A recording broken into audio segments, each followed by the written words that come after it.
want to get them to compete, right? Exactly. So that's a common thing. But this Sonic player was not seeded at the event and ended up taking a win over Ikan. So this is going to be a very important step for Ikan to develop as a player here to find a way to overcome this demon character. You know, maybe Red Fireball might make a big deal in the matchup now. I'd imagine so, because you can just threaten it from the distance. You can already see him, compared to the Panda Bear set, he's able to throw out the fireballs much more freely here. He doesn't have to worry about a reflector, a pocket, anything like that. And he's taking full advantage of it. And he can play things maybe slow and steady under that platform here. Like, you know, we saw Lucina trying to play slow and steady under the platform, where it makes it a little bit harder for Sonic to find those diagonal angles above you. Right. With things like the spin dash and spin charge. Especially the homing attack. The homing attack will hit the platform and just, like, die. Immediately, yeah. Ill-advised roll from Ikan there, though. PowPow with about 50% here. Content to play the slow game, doesn't want to mess with the fireballs at all. Don't blame him at all either. But now, PowPow with the stage control, you can just like play dash attacks and now play, you know, for that forward smash or forward tilt on the ledge. Yeah, we saw it be so effective previously. Ooh, okay. Only 32% on PowPow, and Ikan already a stock down. Talk about a recovery. Remember, PowPow was game 3 versus his round 3. SE'd immediately. And now he's in winner's semis of the tournament. So what a great run from that position here. And well, not again. I almost spoke the SD into existence, but good clutch factor on the recovery from PowPow. Ikan finding a little bit of damage there.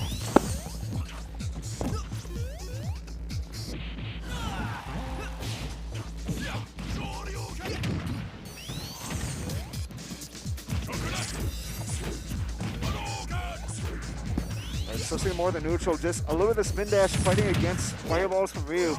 Once PowPow gets in though, we can see they immediately take some damage. And it's really just gonna be a matter of that. How is Ikan gonna find a way around the approaches that PowPow can present to him with something that can actually beat it out? Because PowPow, he's content with just taking his time the entire way through. And maybe Ikan's starting to force the issue a bit. We saw like that F smash. Right. As like a call out. He needs a call out here or something. I think he knows that might be his win condition. Just the way PowPow's playing is a little too solid, a little too slow and steady. And that focus attack that we've seen be so valuable versus like the single hit Nair or Villager, right? Right. It's gonna be less valuable versus Sonic because so many of his moves are multi-hits. Yeah. All right. There's a missed landing. That means the down tilt into Tatsu will be perfectly placed right. I think the best way to put it, right? The way that PowPow is playing this is like genuinely 100% by the book, textbook. This is how you beat Ryu as Sonic. Ryu is not a character that Sonic or PowPow specifically is unfamiliar with. Like we've had plenty of Ryus. Again, he's old school, going back way back in the Midwest. Oh yeah. We've had plenty of Ryus to have to fight against here. Shout out to Darkshed. Darkshed, yep. He's playing a lot of Shulk still. He has a Ryu in the pocket. I know he watches Ikan VODs particularly, so shout out to Darkshed. But the spirit of Darkshed is not going to help avoid that forward air on the right side. Just run up, grab, do it. Hey, you need something. Right. Change the tempo a bit. Yeah, I don't think these Hadokens are going to get too much done. He's just trying to find a way to approach slowly, just following the projectile. I've kind of noticed that with how Ikan typically will play, he will use the Hadoken in a way that like a Pikachu player will use Thunder Jolt. What a great follow on the Nair. Ikan somehow evening up this game. This looked brutal for a while, and all of a sudden he has the lead now. Just calm and collected gameplay. Knowing how to play into his character's strength. That whiff dash attack is going to cost PowPow in the corner.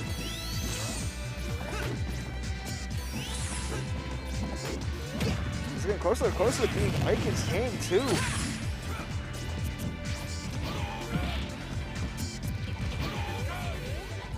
Now poking again. Now with the lead, these Hadokens are a little bit more understandable, I want to say. Right. And okay, it's snuffing the homing attack too. Even the blue Hadoken. Right.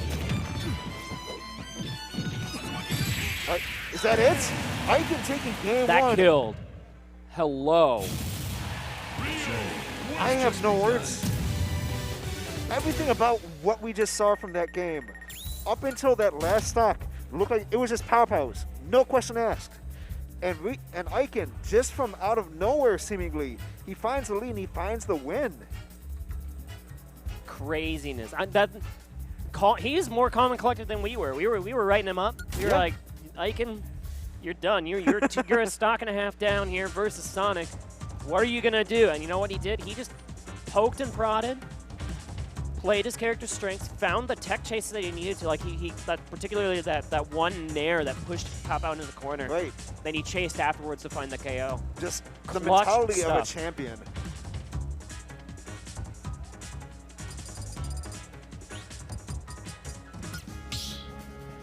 So game 2, we're going to Kingdom Hearts music. I don't know if we're going to actually the stage or if it's going to stay small battlefield. A lot of these players have just been staying small battlefield, so I would not be shocked to see that. I'd be shocked to see PowPow specifically picking the Unrivaled Bastion, because that's a small stage. Yeah. Sonic, Well, you want to pick a small it's the same stage. size, actually. Like, the base platform is the same size. As small battlefield? Yes. But I feel like one platform makes the stage smaller, air quotes, right? Yeah, I would agree to that. You're afforded a little bit more space, like there's more platform coverage to help land. But you know what? I just ate my words anyway because we did end up on Hollow Bastion. This is a great stage. I'm glad it's Yeah, I would agree completely to that. It's a shame that it doesn't transform with hazards off, but all the same, still pretty. Still a nice layout. Well, I feel like that might be like a similar to, what's the Sephiroth stage again? What's the name of that one? Northern Cave, where it could cause some flashes that might be distracting. It's not as distracting as Northern Cave. It's like, even on that stage though, this stage only transforms right when someone dies. Right. It's a little more predictable. Right. Now, poking and prodding here, both these players are. And it's, okay, so blue Hadoken stuffing spin dash as well. Not dealing damage, but it's stopping Sonic in his tracks. And that's important. Oh no, whipping the homing attack will cost you dearly. Ikan is thanking his lucky stars that Hadoken didn't hit Sonic in midair and Sonic bounced over it, because that would have ruined the punish entirely.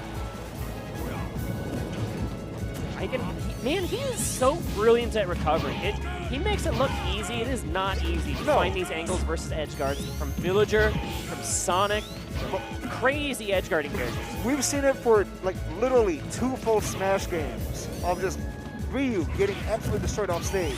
Technically, this game should be no different, but Ikan always finds a way to make it work. It's nutty.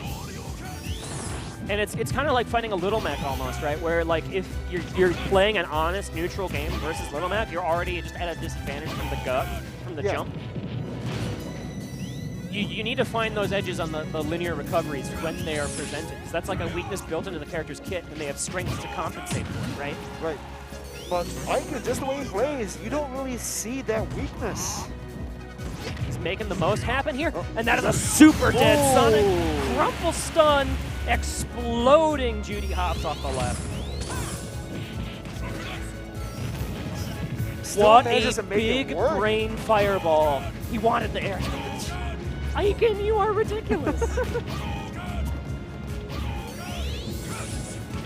And now, okay, so now that we're on Hollow Bastion, look at how large this platform is and how it dissuades any diagonal approaches. Right. You can see where exactly Ikan is positioning himself underneath it as well.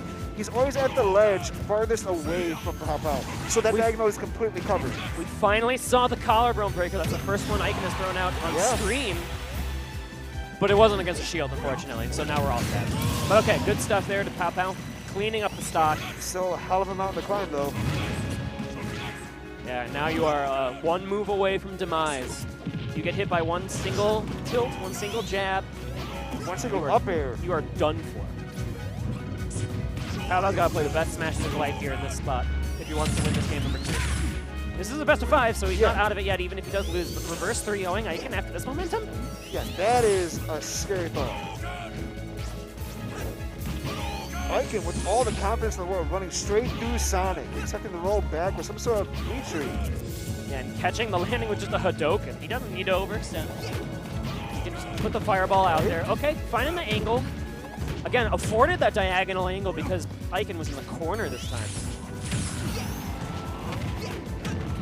okay. PowPow actually finding a good amount of momentum here. Yeah, Ikan can explode off the side, off of like another forward air, or even like, you know, the big hit of that back air, right? Ooh. Good DI lets him survive maybe one more time. The tree trunk forward air just barely not enough to KO, and I feel like Ikan might have taken that back and canceled it into something if he knew that forward air wouldn't kill. Normally, like 136, that definitely. Yeah. It's not light, he's not heavy either, but he's not light. He's a solid midweight. You said what I said, but just with way less words. So congratulations. It's a good commentary. That's called good commentary. Just repeating the same thing with different words. Why more words when less words do good? Yes.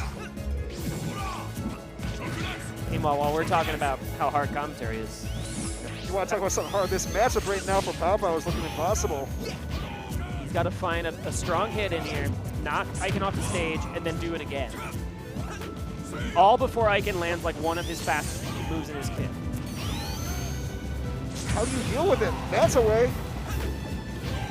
Just every single time he finds that hit, Ikan just somehow all the luck in the world. Okay, up throw definitely going to KO. Yep. We were almost in the cursed timeline where a Ryu timed out a Sonic. I wasn't going to say it until the match ended, but there were 2 minutes, there was less than 2 minutes on the clock in that spot, but it was 200% on Sonic, and therefore, I guess Ryu does have a 200% kill throw. Yeah, just stick the leg straight up, it'll do the job. That up throw? That is up throw, right? Yes, yeah. I would hope. That up throw in doubles is really weird. So if you do the up throw and then and anyone else gets hit by that leg, it does like ridiculous damage for some reason. Weird. It's like, remember Bowser's up throw? The blender? You ever get hit by the blender? You just get tossed off to the side? The one that semi-spikes you into nowhere? Right. Yeah, it's like that. Really goofy. I think it breaks shields too, Ryu's up throw. Not Bowser's. One of my favorite grabs that has that sort of property was actually Corrin's, because Corrin's, the up throw, because it has the lance, that throw animation hurtbox, or hitbox rather, has a tipper to it. Oh, really? Yes. Weird. And the tipper doesn't hit the person getting thrown. No. It hits like anyone who's a in the way. Yeah. Okay. Doubles is weird. Yep. Doubles is actually why I started playing Byleth. Byleth and doubles, wicked fun. Kind of seems like it, yeah. You just got big moves that control the entire stage. It's a good time. 3, 2, 1, Final destination. go! Hollow Bastion minus the platform. And of course we got the Sonic music going on here. PowPow needs to get that momentum back, but he takes a big 50 spot to start off game number 3. Yeah, that damage is just, the only way I can think of it is ugly, right? You try to spin that shit, and for your trouble, you take 50% immediately. I'm still shocked by how much work these Hadokens are doing. I feel like in Smash 4 they were worthless. Because Sonic on the spin charge, right? He had full invulnerability during the hop, and it just made any projectile null and void. He doesn't have the invincibility in this game, does he? He does not. That's the biggest change, I would assume, especially for this matchup. It's clearly relevant. Even Ikan in this game, because those Hadokens did so much work. Although I think without the platforms that were on the previous stages, they'll be less powerful. Because Sonic can get those angles above the Hadoken there. Right. Especially if he reads the timing on the button press. That might have been why this is the stage choice, actually. Makes a ton of sense. Oh, using the entirety of his room to breathe here is Ikan, right? And even wave bouncing the Hadoken just to get back to the ledge a little bit quicker. Get back to the ledge and do a little bit of damage along the way, too. The sniper back air, almost enough to explode PowPow off the right side. Next hit certainly will KO here. Now it's Sonic's turn to take momentum. These ledge traps are so strong for PowPow in the previous set we saw him commentate, but now just find his way through, yeah. Again, here we go. What's the mix-up? Just comfortable waiting as long as he needs to. Ends up getting a decent amount of just pummel damage, actually. That then proves that the up throw is not an actual KO throw, it's just a 200% KO throw. Yeah. But the F-tilt poke, good stuff from PowPow. He finds the ledge trap again. What's it gonna be? Another F-tilt. After he resets the situation, he starts to find that hit off stage to seal the stock though. Oh, but don't trade with Ryu, man. No. The tree trunk will win every single time. Ooh. Was that a double roll? That was ledge roll into second roll, I think. and then auto turnaround allowed with the easy combo. Okay, there's a snipe. That's the kind of thing that PowPow really needs to fish for, right? Well, maybe not fish for, but like, try to find the timings when Ikan is going to do those focuses. It's very much the win condition. Yeah. Ikan's focuses are really enabling some of these recoveries that are really hard that he makes look easy. That was a hell of a mix-up. The one hit of up air into the up tilt, just a lot of hits out of nowhere from the Sonic. And yet, the damage chart here in stock number 2 is still pretty distorted in Ryu's favor. Right. You have to work really hard to out-damage Ryu. Okay, good wait. Ikan knew he was not fast enough to get the pure homing attack punish, and then he just went for the mix-up afterwards. Mixing in the spot touch, again, that's what you want to do to try and beat out the homing attack. If that whiffs, you get a KO in this spot. Pretty much, yeah. 90%, yeah, Sonic's done. Easy KO in this spot. And if you show those spot dodges, it's going to make PowPow afraid to press that button. Not too afraid, though, because he does find the mix-up in this spot. You do need to commit to it. Controlling Final Destination now. I love the way PowPow is moving, sticking out those forward tilts. Ooh, you gotta respect it, though. The big hit from Ikan right back.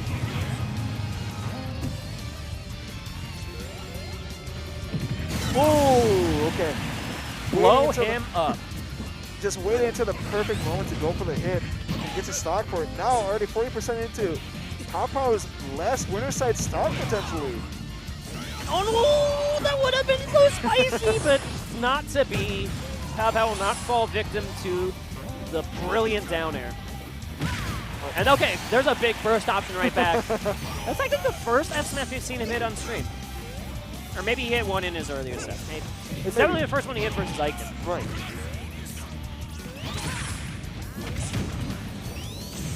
Okay, what's the answer back? Oh, it's the lingering there, which affords Ikan the time, but it's not a KO yet. I actually thought it was. Wasn't able to tell if it was a start KO on FD's crazy background. He has one more chance at life here. The next hit, I think, is going to kill no matter what it is. I think PowPow would live through a fair, but nope. Parry on the back air explodes PowPow. Ikan making it to winner's finals, beating the Demon matchup 3-0. Yeah. All right, that was actually pretty impressive. We saw, like, even in game 1 that it was, a little bit of a shaky start, but even late at the end of game 1, everything turned around instantly, and it ended up being a 3-0 in Ikan's favor.